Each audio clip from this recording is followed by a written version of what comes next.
हरिओम। जय श्रीमन नारायण। आज मैं कुछ सत्य के बारे में आप सबों को बतलाना चाहूँगा। जिस सत्य के बारे में हम लोगों ने पढ़ा, शायद आप लोगों ने भी पढ़ा होगा, कि बताया गया था कि जो व्यक्ति सत्य का अनुसरण करता है वह सभी प्रकार के दुखों से, संकटों से, कष्टों से दूर रहता है, क्योंकि सत्य में इतनी बड़ी पावर बताई गई थी। ऐसे भी कहा गया है सत्यमेव जयते। आज के इस भाग दौड़ की दुनिया में और इस कली काल में मुझे तो ऐसा महसूस होता है कि अब जो सत्य बोलने वाले हैं, सत्य का आचरण करने वाले हैं, सत्य पर रहने वाले हैं, वो दुखों से दूर नहीं होते, कष्टों से दूर नहीं होते, बल्कि उनके पास दुख, तकलीफ और कष्ट और ज़्यादा मात्रा में आते हैं। ऐसा हमने महसूस किया है। लेकिन बंधुवर, सत्य सत्य होता है। सत्य परेशान हो सकता है मगर पराजित नहीं होता, अर्थात सत्य की नाव डूबती नहीं, हाँ डगमगाती जरूर है।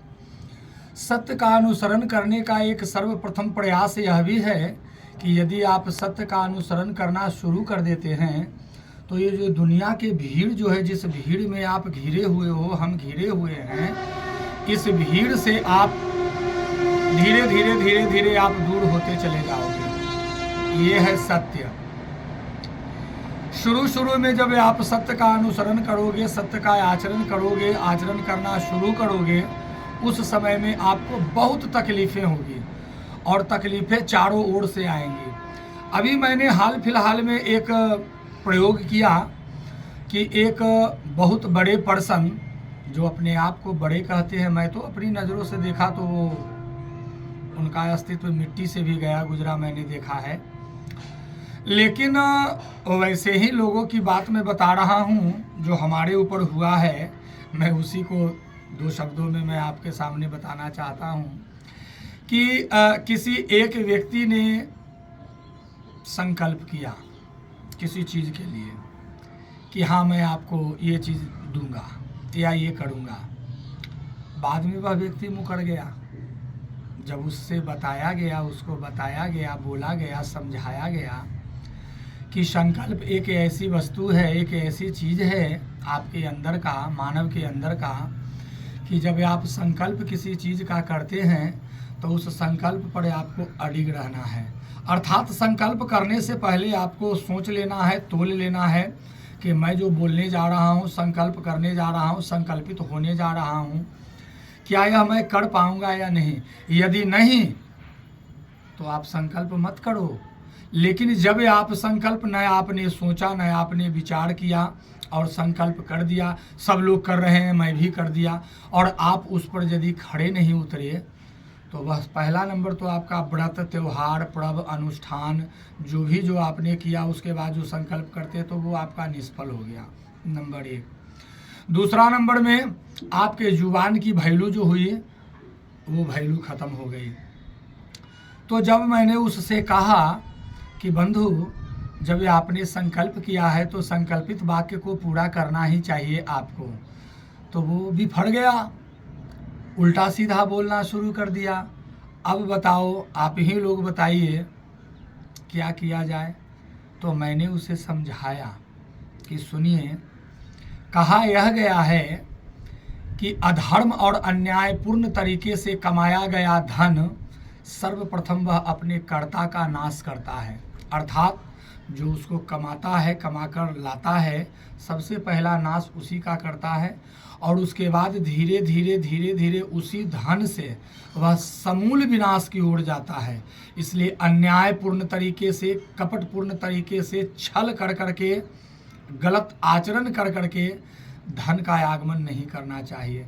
इसीलिए तो 4 पुरुषार्थ जो हमारे वेदों ने बताए हैं उसमें बताया गया है धर्म, अर्थ, काम और मोक्ष। अर्थात पहला नंबर आता है धर्म का ही।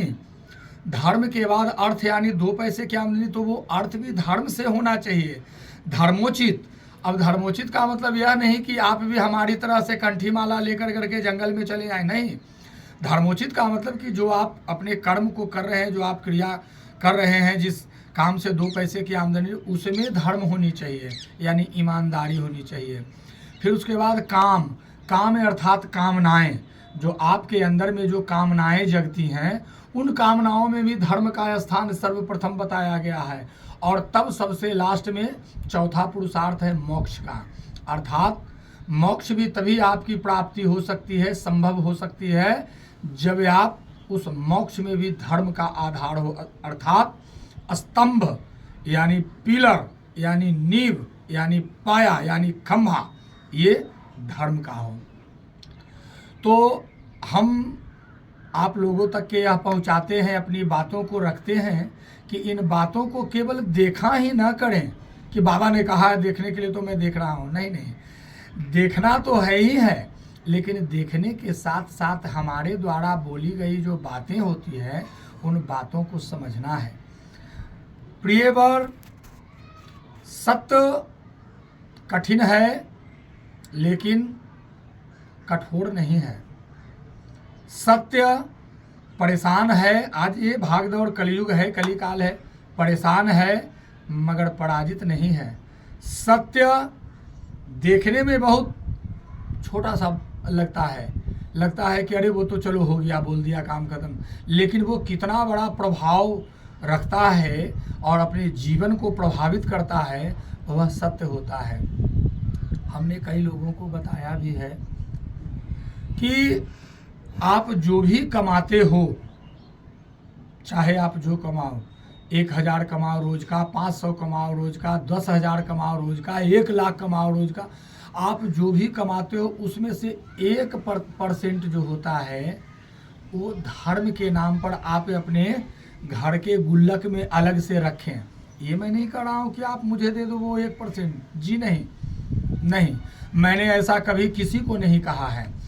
तो मैं केवल इतना ही कह रहा हूँ कि जो आपकी आमदनी की कुल पूंजी जो है, कुल जो आप कमाते हो, उसमें से 1% आप अलग निकाल कर रखो। आप साल में 1 बार भगवान की पूजा कर लो, मंदिर में जाकर कुछ दान कर दो, गरीब लोगों के बीच ठंडी के दिनों में जो कांपते हैं ठंड से, उन्हें कंबल दान में दे दो, जो दरिद्र नारायण हैं उनको आप भोजन करा दो, गर्मी के दिनों में प्याऊ अर्थात पानी जो लोग पिलाते हैं ना, पीने वाला जगह जगह पर आपने देखा होगा, आप इन सब चीज़ों को करें। ये आपका जो पैसा जो धर्म में जाएगा, तो यदि आप धर्म में 10 रुपये लगाते हैं तो मेरा यकीन आप कीजिए वो 10 रुपया आपको 1000 बन करके भगवान सूद समेत वापस करते हैं। आपके विचार भी अच्छे रहेंगे, आपके कर्म और कर्तव्य भी अच्छे रहेंगे, और आपके ही देखा देखी आपके परिवार में, आपके बाल बच्चे से लेकर आपके टोला पड़ोस, गांव, घर, गोतिया जो भी हैं, इन सबों में धीरे धीरे तब्दीली होगी, परिवर्तन होगी। मालूम है क्यों? क्योंकि जो बड़े लोग करते हैं उन्हीं की देखा देखी छोटे बच्चे भी किया करते हैं। इसीलिए मैं बार बार अपने वीडियो के माध्यम से और अपनी वाणी के माध्यम से आप लोगों तक मैं यह संदेश पहुंचाता हूं कि सत्य का अनुसरण करना सीखिए।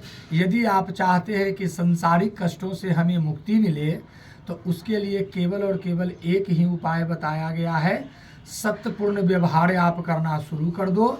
धीरे धीरे जितने जो नकारात्मकता है, नेगेटिविटी जो है, वो सब धीरे धीरे दूर होते चले जाएंगे, और जैसे जैसे वो सब दूर होंगे वैसे वैसे आप गुड फील करेंगे, अच्छा महसूस करेंगे। ठीक है, फिर मिलते हैं एक अगले अंक में, तब तक के लिए जय श्रीमन नारायण।